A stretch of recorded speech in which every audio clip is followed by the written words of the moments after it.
if you ever find yourself stuck in the middle of the sea. Assalamualaikum warahmatullahi wabarakatuh. Perkenalkan, nama saya Faizah, NIM 71014181046. Saya dari Rombel Pendidikan Akuntansi A 2018. Di sini saya akan menjelaskan mengenai metode reciprocal teaching. Saya akan membagi beberapa poin. Poin yang pertama adalah pengertian metode reciprocal teaching. Poin yang kedua mengenai sumber belajar yang akan saya gunakan. Yang ketiga adalah langkah-langkah penerapan metode reciprocal teaching. Dan yang terakhir, saya akan menjelaskan materi. Langsung saja, yang pertama mengenai pembelajaran reciprocal teaching. Reciprocal teaching atau disebut juga dengan pembelajaran terbalik merupakan suatu strategi belajar di mana siswa mengajarkan kepada teman-temannya. Jadi di sini siswa berperan sebagai guru.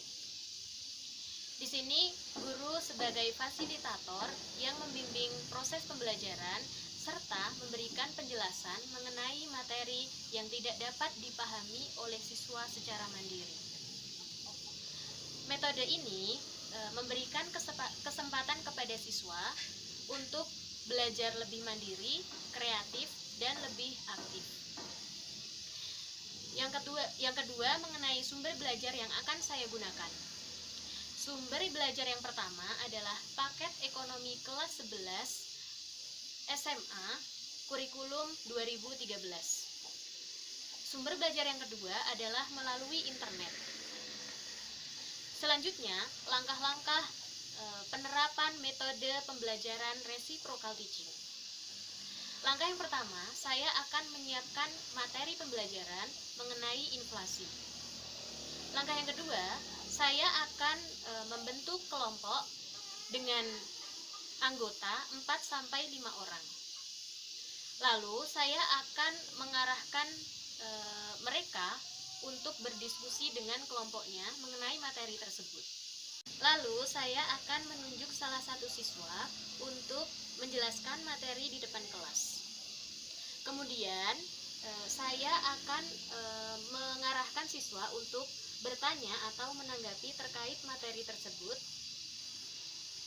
Selanjutnya, yang terakhir saya akan memberikan materi. Baby, I'm falling head over heels, looking for ways to let you know just how I feel. I wish I was holding you by my side. I wouldn't change a thing, 'cause finally it's real. I'm trying to hold back, you ought to know that you're the one that's on my mind. Falling too fast, deeply in love, finding the magic in the colors of you. You're the right time at the right moment. You're the sunlight, keeps my heart going. Whoa, know when I'm with you, I can't keep myself from falling. Right time at the right moment is you.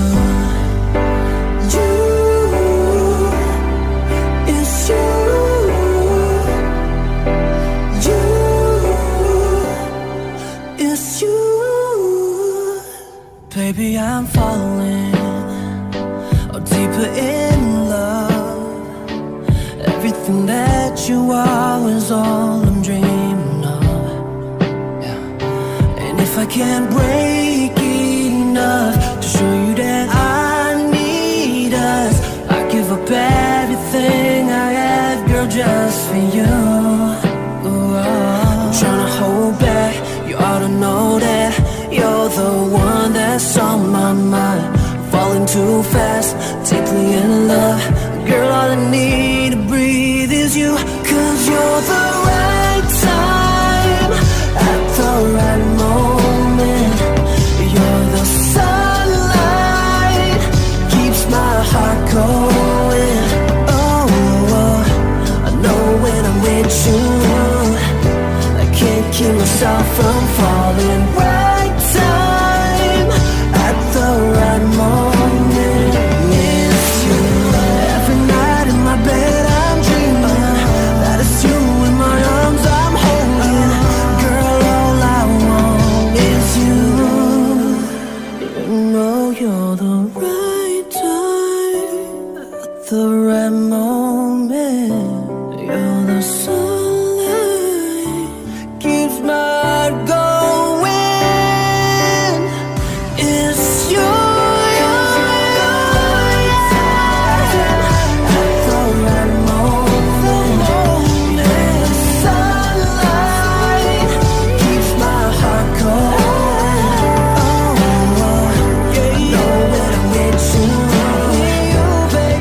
materi mengenai inflasi.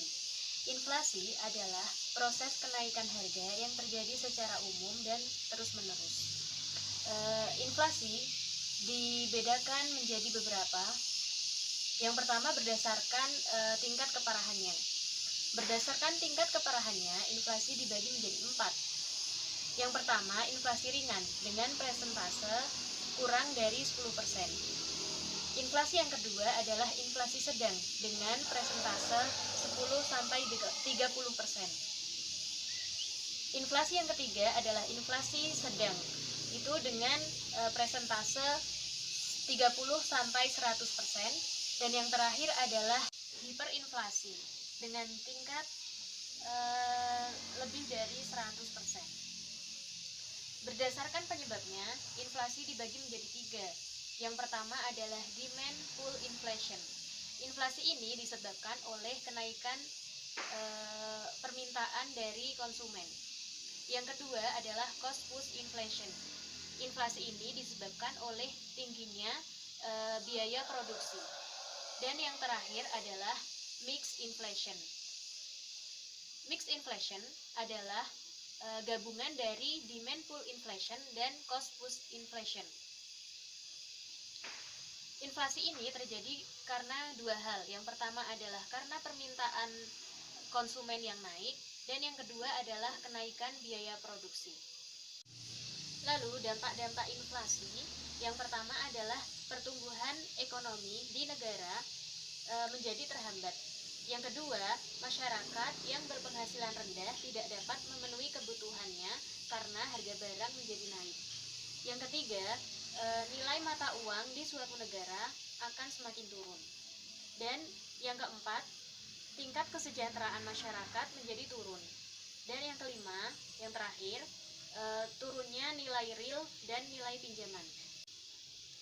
Sekian penjelasan dari saya mengenai metode reciprocal teaching. Jangan lupa like, subscribe, dan komen ya. Dadah, wassalamualaikum warahmatullahi wabarakatuh.